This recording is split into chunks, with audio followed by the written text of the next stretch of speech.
Hey everybody, so I'm going to talk today about my Google Drive storage and how I like to keep my documents for EDCI 270 under control.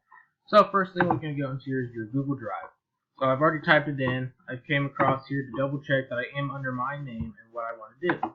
So let's just start off here with, if you want to do a new folder, you can make a new folder, you can upload stuff, but let's just make a new Google document.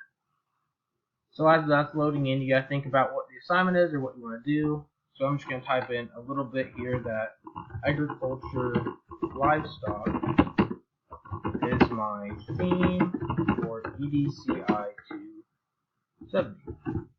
So once you get that, you can make it a name. I like to, view it, file it. You can even share it, and we talked about collaborating that. So name before sharing, save it. It's going to come up. I click on my sub just to make sure I know it's getting me.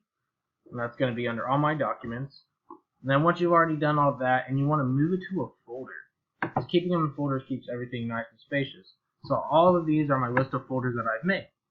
So all of these kind of pertain to Purdue. I have a bunch of EDCI 270s about my blog material, my videos, themed pictures and videos. So let's just put this under EDCI 270, just normal basic folder for myself. Move that there. And then this will come up. And what I do from here is I go to just click back to my drive. And once you get back to my drive, I have all my different materials right here, and I can work on all the different all my different files that I have in each one. So Ag Education has my own, has my documents in there. I go back, and then click under the livestock themes. I have pictures and videos ready to go and talk about in my assignments. My EDCI one that I can add and drop new files into. This one has it. This is the correct EDCI 270 file. And say that you double space on this one, and I don't want this one anymore. I can come down here, and I can just remove it. So it's a great way if you add too many and you don't think that folder is necessary anymore, you can remove it.